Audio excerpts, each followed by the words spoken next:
Unlike other card games in which you do battle, you do not summon creatures to fight on your behalf. When you build your character deck in your combat deck, you are building your character in the manner in which they will fight, defend, sneak, and spellcast. Your character deck includes descriptor cards of your class, race, as well as your experience cards and treasure, such as gold cards. You can refer to these cards during play, but you do not play them during combat. Your combat deck always consists of 52 cards. These are the cards you play during combat. In order to increase the portability and playability of this game, the AdventureDeck system uses instant resolution mechanics. To reward strategic play when coupled with the randomness of drawing from a deck, there is fast-paced combat which is handled through a continuously looped rondel-based scaling system.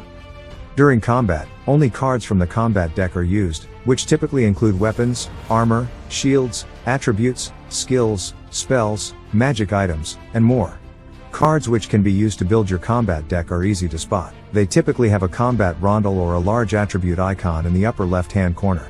The combat rondel represents the rounds during play, with light numbers on a black background denoting the primary rounds for the associated card, and black numbers on a light background denoting secondary rounds, if secondary rounds exist for that particular card. Secondary rounds can be played normally. They are just an indicator that they are a lesser effect of a card, typically lower damage or defense. Light numbers on a light background show that the card is unusable in the round indicated.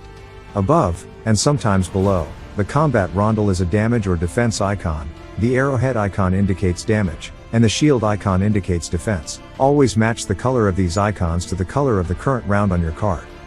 If there is a fiery outline around the rondel or the damage/defense icons, then this means that the card effects, damage, or defense is ethereal. If there is no fiery outline, then it means that the card and its effects are physical in nature. To begin playing, set aside the cards that are not in your combat deck. You can keep them handy to refer to during play. First, select any 4 cards of your choice from your combat deck and put them in your hand. Shuffle your combat deck face down, and then draw 3 more cards to place into your hand. You should have 7 cards in your hand. Determine combat initiative by declaring up or down against your opponent. Your opponent can be an NPC foe in the game, or an opposing player. Draw a card from any deck of cards that use the up/down system, or a regular deck of playing cards. If the symbol matches your declared up or down, then you go first. If it does not match, then your opponent goes first. If you used a card from your combat deck to help you determine the outcome of the up/down draw, then you put that card back in your combat deck and reshuffle your combat deck. There are 6 rounds in the game. Each player and foe has 1 turn per round. After everyone has taken a turn in the round, you advance to the next round. During a turn, each player and foe can play a normal action card, denoted by the N-hex icon in the center of the combat rondel. They can boost their normal action cards with boost action cards, denoted by the B-star icon in the center of the combat rondel, and or attribute cards, or they can play normal actions listed on their class cards. Players are normally limited to 1 normal action and 1 boost action per turn. Players and foes can play reaction cards, denoted by the exclamation point on the triangle in the center of the combat rondel, or reactions on other players' and foes' turns, if they meet the conditions for reacting, such as playing a shield or armor card when attacked. Rounds are cyclical, meaning that when the 6th round ends, the round resets to the first round. The round number, R, is a variable that can be multiplied, divided, added to, or subtracted from according to the card's language. Rounds may be used to calculate damage reduction, the number of attribute cards needed to play a card, or how long a certain effect lasts. Players and foes inflict physical and ethereal damage on each other, and reduce incoming damage by using physical and ethereal defense. Physical damage is caused by things like swords and arrows, while ethereal damage comes from spells and other mental effects. Physical defense can reduce or negate physical damage, while ethereal defense can reduce or negate physical and ethereal damage. Defense is typically played as a reaction on the turn of the attacking player or foe. There are various ways to defend oneself, such as dodging, shields, armor, and magical abilities. You can keep track of HP however you like, using HP cards as counters, writing down HP, or keeping the numbers in your head. Players and foes can replenish their hit points, HP, by using fortitude attribute cards or other abilities. Players can have up to 24 weapon cards in their combat deck, with no restrictions on how many different kinds of weapons are in the deck. When playing a weapon card for the first time, it is assumed that the weapon is armed. To change weapons, players must use their normal action to swap the weapon. Dual wielding is allowed, but players must state that they are dual wielding at the beginning of combat.